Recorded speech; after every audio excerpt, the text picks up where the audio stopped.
Ooh, it's in the kitchen. You're live. Hello. Good morning. It's 5 a.m. Mester Scrum with Greg Mester, Scrum Master and Agile Coach. Good morning. It's just 5:00. It says 5:02. 5 or something over there. Anyway, we're going to start it off and say hi, and hope everybody's doing well today. I hope to start off the Monday here. Most of the rest of the world's already been through its Monday. Good for you all. I'm glad it's almost done. And we're just about starting mine.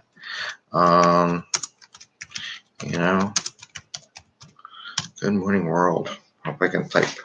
I don't say anything for any typos or anything like that. Okay. So as we said this weekend, this is show number 6. So I should do 6, show number 6. And it's live.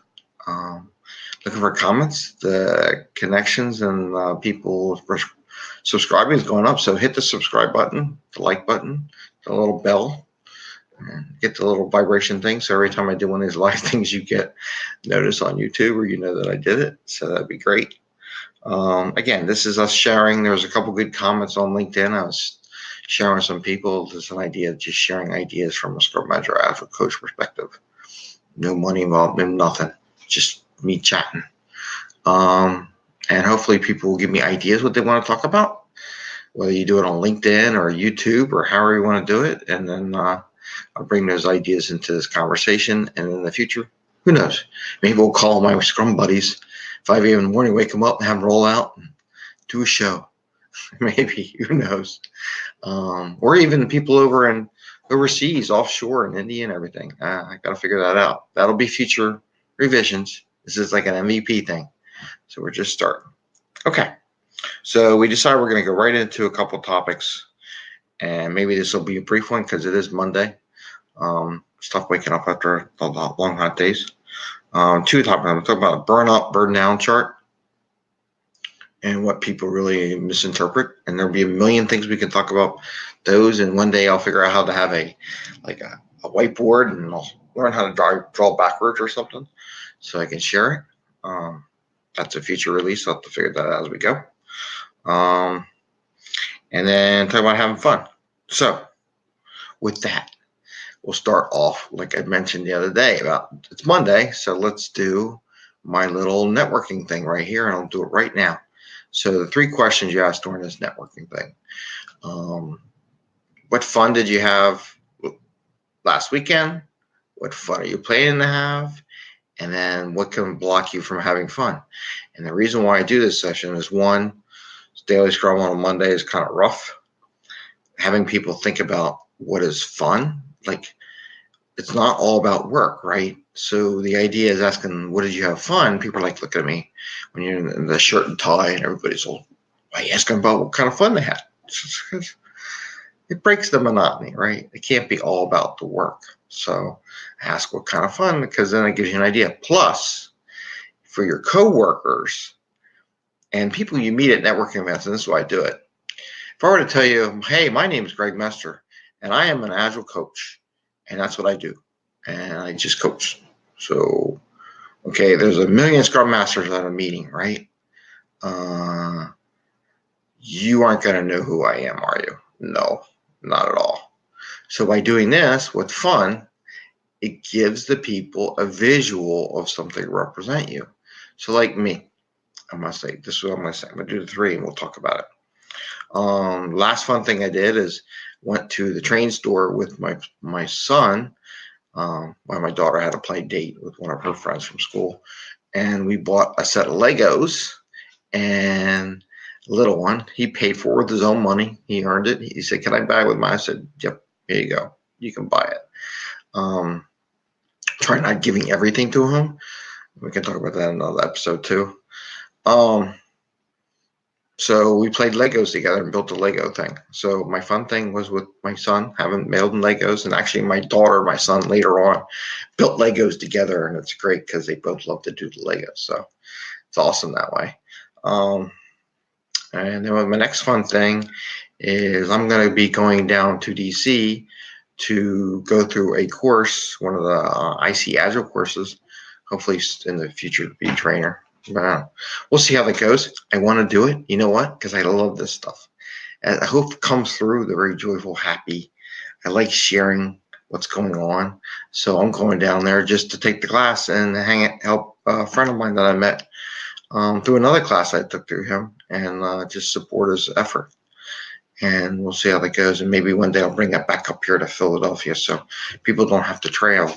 So my blockers, and while I'm down there, my kids might be taking the mega bus from Philadelphia to DC, and we'll have some fun. We'll visit some of the parks or something like that one day, or when I'm done to class. So one of the blockers is I haven't booked a hotel room, and whether or not my family finds a good deal on the mega bus or one of those things to come down and visit. We still need to go do a train ride though. But anyway, that's my fun. So now you have an idea. You can relate me to Legos. You can relate me to IC Agile. I'm in Philly doing that, or I'd like to go ride the trains or build Legos. So there's a lot of visuals so that if you see me in the hallway and hey, my kid and I, we did something, or I used to love Legos as a kid growing up, or we did a Lego event for Agile at my work. Ooh, does it happen? I've done that 3 times. Yeah, I would love to do a Lego thing. I do my own. It's different from what everybody else does. I do it totally kind of differently. Actually, I have a blog post on it. Talks about what you need, how to do it. I believe in my GregMester.com website, which I'll have to bring up here. Okay, so that's how that works, right? So, and you go around the room and you do this pretty quickly. Hopefully, people don't go and telling stories about their life story, about where they've been, what they've done, and the whole thing about their, because I have that too. I had one group that actually did it, and a couple of people went off and telling long stories. And I'm like, okay, this is supposed to be like Scrum, so it's brief and to the point, brief to the point. And they kept talking. I'm like, okay, give me back the hockey stick if you ever saw the video. Like, oh my God, guy's taking over the whole meeting. But the funny part is that they say they've been doing actual Scrum for a while. He's a nice guy, but definitely needs some help in doing that. So anyway, so have fun on Monday. Take that idea if you want with your Scrum teams. It's fun. I'll have other ideas that are fun for daily Scrum too, but that's one of the ones. Okay. The next thing I want to talk about, and I'm going to try to keep this one briefer, is burn up, burn down chart. And if you ever see the chart, and then it has a line goes straight up, that's the burn up chart. Or if you're burned down, that's the same way it comes down. I just want to tell you all, that line has nothing to do with anything whatsoever, right? Everybody gets that your burn down chart does not have to be exactly like the line. And if anybody ever comes to you, don't tell them this though. You got to be subtle. You can't just be outright going, what? Your work when you do it doesn't go straight down the line. It kind of goes over jagged. Sometimes it goes longer, and it goes. What you don't want is you don't want one that goes all the way across and goes boom like that. That's bad. You want to work as you go so you can kind of see how you're going. However, it doesn't mess the line. All the line is a fictitious line that you take from the highest point in a burn down chart where you start your sprint commitment, and you go down to 0 at the end of the day. And it's just a straight line. Has nothing to do with work, getting anything done, because in fact, it should never look like that. If you ever get graded on that, it's not. It's just all it really is supposed to do is give you a visual representation. So if you see the chart, you kind of want to see it going down to give you a visual and not an actual metric going straight down, because you don't want that. You don't want to be like late like that and then come down, right? But it's just supposed to be for visual reference. That's all. So that you can kind of see what downward is supposed to kind of look like, but it doesn't have anything to do with anything else. And but that's it. I have a cat down there pestering me right now. but she's fed. I don't know what they want. Anyway, okay. So it's a burnout. And the reason why I was thinking about it, like, why is he talking about it? Because I was just thinking about, the number of subscribers, which is great because I think we were up like 25 or something like that. So it's awesome. A couple days into it, and we're up to 25. So, if I did the metric and I drew it, okay, extrapolation, I grew by 110%. So that means in 2 weeks I should be at 1,000, right? No, because I've been there, done that too, where I've done budgets where people are like, at the rate you're going, which was the beginning of the project, you're already down here. It's going to take you forever to spend your money, so we're going to take your money. No, it's called an S curve, and S curve kind of goes like this, and then it goes up. And so you start out slow, you ramp up, spend money, and then you kind of level out. So if they look at your S curve at the beginning, the slope of the line is very gradual, right? But then if they look at your slope up here, it goes really up like that. But it levels out again because you're coming down to the end. And that's how project money goes, right? The people who really don't know anything, who don't use budgets and kind of estimate what they're doing, they go, oh, your slope of line goes like this. So you're going to be you're going to be late. I'm like, no. If you looked at my budget and who all the teams I brought on, I was like, oh, trust me, we'll spend the money. It's a funny thing how these people don't know anything about budgeting and project management estimating. And that's why in Agile, we get away from estimating because people don't understand it. Even the people who do this for a long time, they don't know what an S curve is. And they just look at the number and they take the line and they take a ruler, just like on the burn down, burn up. I'm going to take the ruler. Hey, your slope's going like this. So I'm going to just extrapolate it all the way out there to some world. It's like, well, that has nothing to do with it. Because right now we just started the project. I'm getting my 5 or 10 teams. If you're doing scaled and you're doing safe, get my train together with my 5 to 10 teams, right? And they're just forming and they're just starting. We may not have all the people on the teams, or we had to hire some people, so it takes about a month or two to hire people, get them all set, get them all logistically into the system, right? But then once all 10 teams are like fully staffed, the rate starts going way up, and you're like, oh my god! But that's okay, because we're getting down the end, and there'll be some teams that they'll be done and they'll go off and do other work later on. But that's how it works. It's just a fictitious line. So don't get all upset if someone says, oh, we're not matching the line.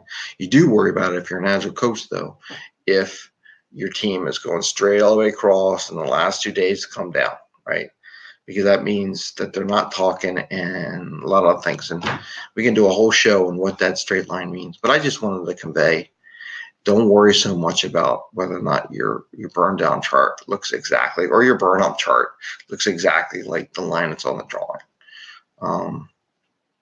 It's just a visual reference, which is good, because if you're way on one side, it'll visually show you, and then you go, hey, are we got anything done? What's holding things up? So with that, I'll be done. It's 13:25. I want to keep these things underneath 15 minutes and take some micro content out of it and post it up later. I was supposed to do that this weekend, didn't get quite a chance. Again, we're on live and we're learning as we go. And I guess the cats aren't interested in this anymore, so I'll have to take it down.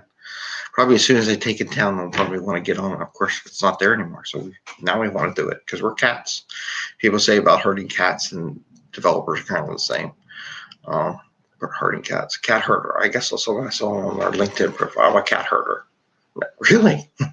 Good luck with that one. Anyway, please subscribe. Enjoyed having this conversation. Keeping it small and brief. And one of the things they talk about Agile, what if I get done early? Then you go, goodbye, and have a great day. Happy Monday. Happy scrumming. Again, this is 5 a.m. Mester Scrum. Please subscribe. Tell your friends about it. Share on LinkedIn. Yesterday, I was able to get some of the, what do you call them? The thumbnails. Worked on that. Let me know what you think about the thumbnail. All right. Take care. Have a great day, guys and girls. People, enjoy the world. It's fun. It's a Monday. Should be lots of fun. And enjoy your day. Take care.